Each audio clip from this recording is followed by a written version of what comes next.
Welcome to the Capital News. I am your host, Alex Kreitis. Thanks for joining me today. I hope everyone is doing well. So we had some breaking news today in regards to the Jussie Smollett case, also in regards to the Bob Mueller investigation. And then lastly, I'm going to follow up with yesterday's podcast and get back to Senator Elizabeth Warren in her proposal for universal free, of course, childcare. But first to the Jussie Smollett case. Now, I had brought this up on Monday's podcast in regards to the weekend news because he had given an interview to ABC on Saturday where he continued to make his case that he was a victim of a hate crime. Now, Mr. Smollett, it later came out that in this case, the Chicago Police Department said that Mr. Smollett was no longer a victim. And I said on Monday's podcast, well, if he's no longer a victim, that must mean that he must be a suspect. Because we know for a fact that he filed a police report. So if he's no longer a victim, the logical conclusion is he is now a suspect. But I said, we'll wait on that. We'll see what the Chicago Police Department does. Now, the case went before a grand jury. And now, ladies and gentlemen, Jussie Smollett has been charged with filing a false police report. So this is no surprise to us. What is shocking, maybe, is the fact that Mr. Smollett, during his ABC interview, cried his crocodile tears for this Make America Great president that we have, and how divisive he is, and how he is destroying the country, and how there is so much racism that continues to exist in the United States of America. So much, in fact, that he had to stage a hate crime. A hate crime. And accuse people, which, of course, this did not happen, of him being lynched, of beating him up and tying a rope around his neck. This is outrageous. He wants to be seen as somebody who is sort of closing the gap. He wants to be a peacemaker. He wants this so-called racism that does not exist to the degree that people think it does in this country, especially on the left. They want racism to exist. Don't kid yourself. They want to point the finger at somebody. They want a problem to exist so they can divide and conquer, so they can put you in a bucket. Identity politics. I speak about it all the time on this podcast because that's what the left, the Democrats, the socialists, that's what they're all about. You are not an individual. You are part of a group. And we are going to put you in a bucket, whether you like it or not. And people get brainwashed by this and they stick with it. What Mr. Smollett has done in this is the exact opposite of what he claims he was hoping would happen in this country organically. Which, Jussie Smollett, it has been happening organically. Does this country have a bad past in regards to race relations? It absolutely does. Absolutely does.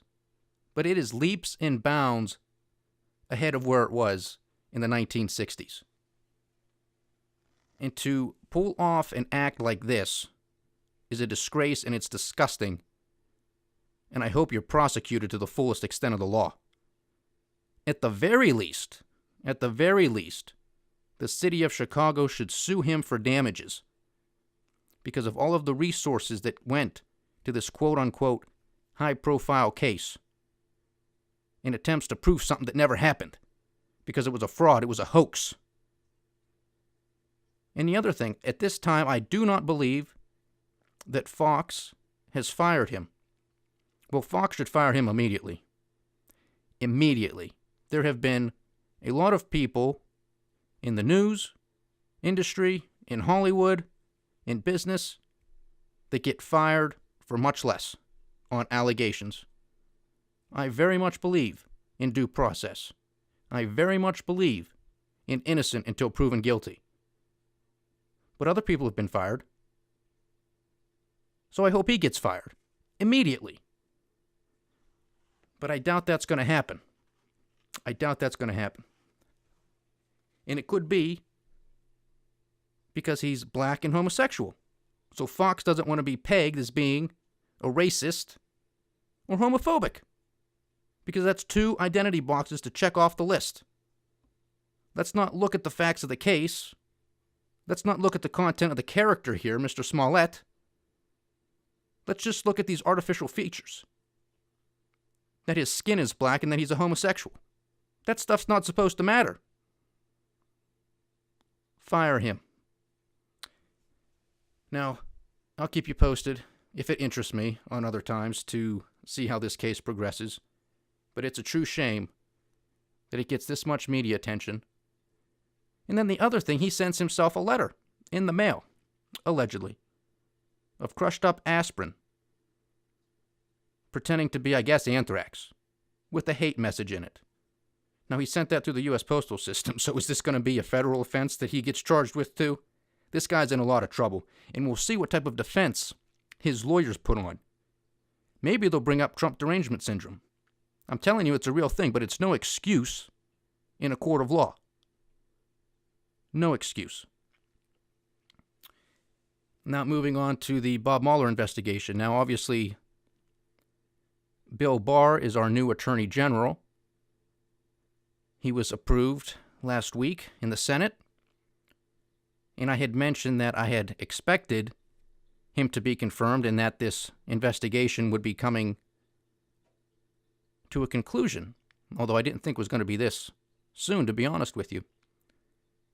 What the early reports are saying is that there might be a final report by the special prosecutor as early as next week. That'll be interesting timing because the president will be overseas in Vietnam meeting with North Korean leader Kim Jong-un. The president was asked today if the report will be disclosed, and he said that's at the discretion of the Attorney General. And if you recall from the Attorney General's hearings, he said he will release the report in accordance with the precedent of the Department of Justice. Now, what's likely to come of this report, again, is going to be a big nothing burger, at least in regards to evidence of collusion between President Trump and the Russians, between his son, Donald Trump Jr., and the Russians, and perhaps even his son-in-law, Jared Kushner. They will be pretty much exonerated. There hasn't been anything. Nothing. No matter what Adam Schiff wants to tell you, no matter what Nancy Pelosi wants to tell you, no matter what Chuck Schumer wants to tell you, no matter what James Comey and Andrew McCabe wants to tell you, there has been nothing. Zip. Nada.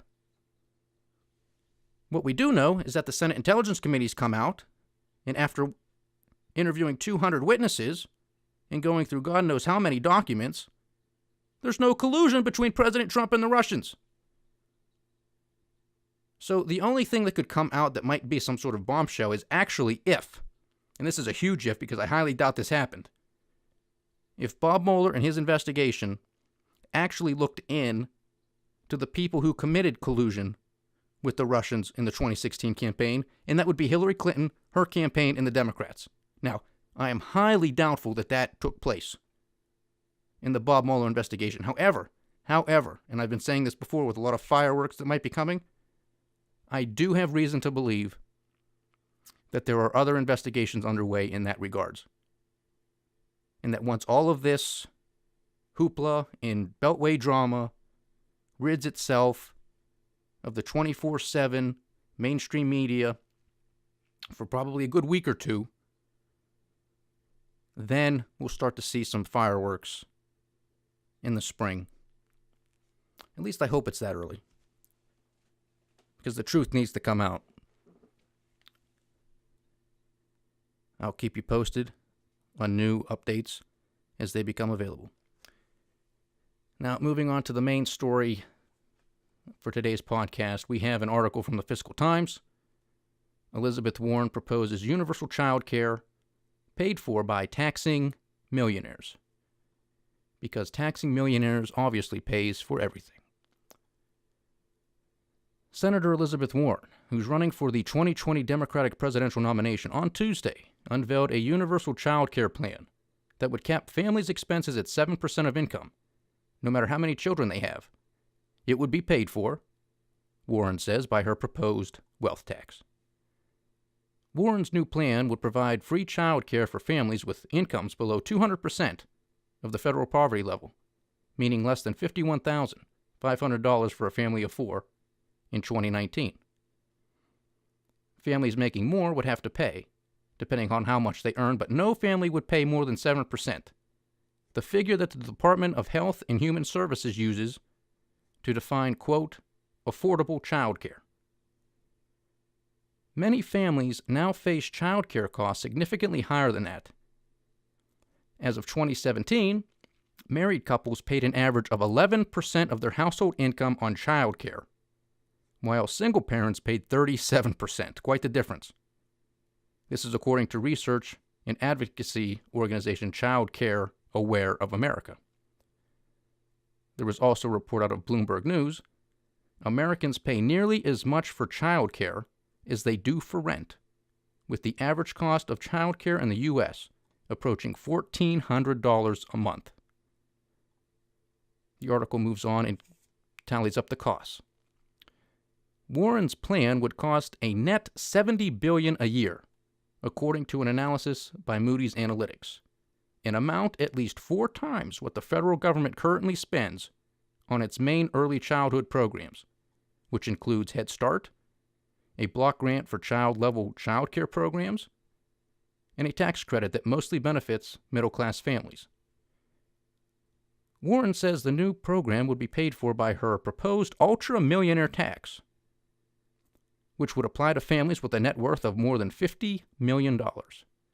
Experts, I use that word lightly, but this is the article, experts project that the ultra-millionaire tax will generate $2.75 trillion in new government revenue over the next 10 years. That's about 4 times more than the entire cost of my universal child care and early learning plan, the senator says. Warren's proposal, similar to the Head Start program, would have the federal government work with local partners to create a network of child care choices, including licensed child care centers, preschool centers, and in-home options. She said that the local providers would be able to would be held to national standards, and that child care workers would be paid like comparable public school teachers. She says, quote, my plan will guarantee high-quality child care and early education for every child in America, from birth to school age. It will be free for millions of American families and affordable for everyone. This is the kind of big, structural change we need to produce an economy that works for everyone. Ladies and gentlemen, Senator Warren has no idea what the hell she's talking about. It's one hit after the next. How liberals, socialists, whatever they want to call themselves these days, because I don't know. Have they ever taken a math class? Do they know basic math? Because a lot of this is not that difficult. Have they ever taken a history course and seen the projections of what politicians who want quote-unquote free, how much that actually ends up costing the American taxpayer? Do they care? Do they know? Do they care to know? Is it just rhetoric? Is it just votes? Is it just messaging? Is it just trying to be a bleeding heart liberal? People are suffering. We must take care of them. Let's not look at why the reasons they're suffering. Let's just make everything quote-unquote free. And if it's free, it's as expensive as it's going to get. So let's look at this for a second.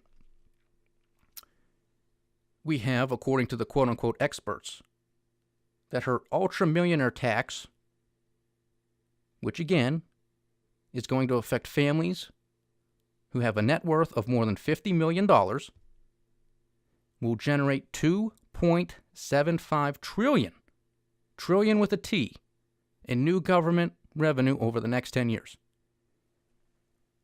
That is a ton of money. Now, how is it that these experts probably scored and came up with this number? Well, they probably calculated how many people in this country have a net worth of more than $50 million, and then they multiplied it by whatever tax rate she's going to charge these people per year. And I think it's a couple percentage points at this time, but obviously nothing's set in stone. And then they just multiply that by 10, and that's how much the government's going to take in additional revenue. Now you say, well, that makes sense. And it does from a straight mathematical point of view. But what you have when you conduct analysis, you have two stages. You have two ways you can do it. You can do it in a static manner, which is what I just explained, or you can do it in a dynamic way. Let me give you an example. Let's say you're standing somewhere. You're just standing there, minding your own business, enjoying the day. Somebody comes up to you with a stick and starts hitting you with the stick. Okay? Because you stand there and take a beating, the static analysis is going to say you keep getting bruised, you keep getting hit. Dynamic analysis says you're going to get the hell out of there, or you're going to rip the stick out of the hands of that guy and start beating him with it. Okay? So the government is not going to collect $2.75 billion. Why? Because if a family is smart enough to accumulate $50 million of net worth, they're going to be smart enough to know how to dodge paying this ultra millionaire wealth tax. Okay? Think about it. It makes complete sense. And this is the thing that liberals always want to go back to. Well, the golden years of the 1950s, the 1930s, when everything was grand, and you had a 70% or a 90% tax rate on the wealthy. Again, if those people were smart enough to be subject to that type of taxation, they were, one, either smart enough on their own to figure out how to get around paying it, or they were smart enough to know that they were surrounded by a whole bunch of smart people, and then they could say, hey, tap somebody on the shoulder. Hey, Ed, can you help me get around this? Because there's no way in hell I'm paying 70, 90% of my income, even above some threshold, whatever the progressive rate would have been on whatever number. It makes no difference. Nobody in their right mind who's smart enough to make that kind of money is going to pay that type of bill. They make that kind of money because they're smart enough not to. I don't get it. I don't get it. These taxes were not paid. They find loopholes in the law. And they get around it. And who blames them? It's their money. How these liberals think that it's their money is outrageous. And it's getting very dangerous because despite the fact that we're printing record money, people are running out of it. People don't have it. They just don't have it. And there are not enough millionaires and billionaires in the world to tax people at a high enough rate to pay for the U.S. government, let alone all the other governments around the world.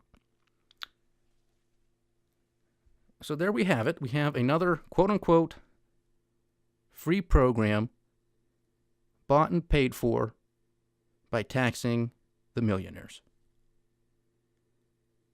It's only February 20th, 2019. We have another year and a half of this crap. What free things we are going to have by the end of this political cycle is going to be amazing. I don't even have the imagination to come up with how all of these candidates are going to outdo each other on more and more free stuff for everybody. It's just getting started. It's just getting started. I mentioned the 9 candidates who are officially in the race as of yesterday. They're already going at it. I'm a progressive. I'm a democratic socialist. No, I'm just a Democrat. I'm not a democratic socialist. That was Kamala Harris.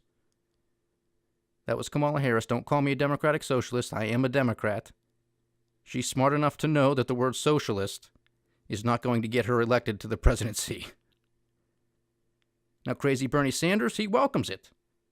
Why? Because he knows he's not going to win, and because he's crazy.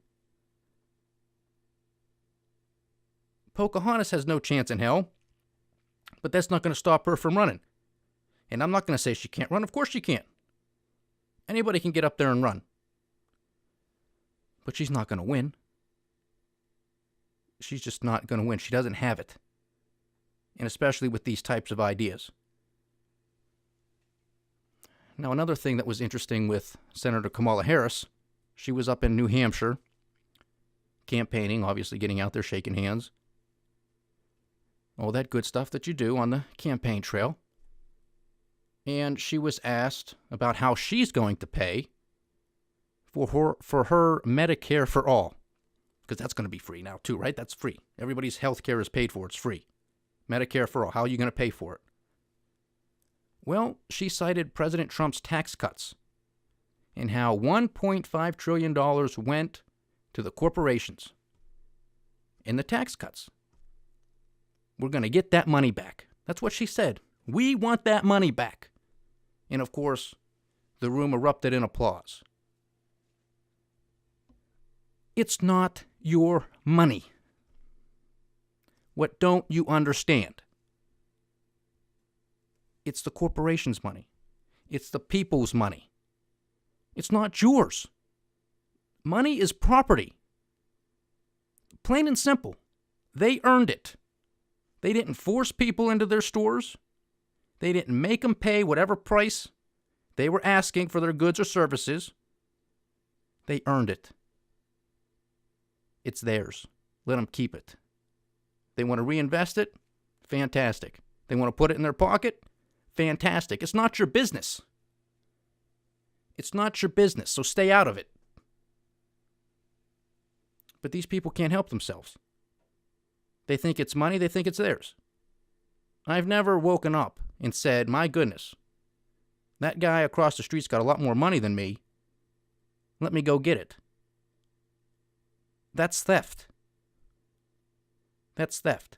If I want to go knock on the door and say, hey, can you give me a few $1,000s?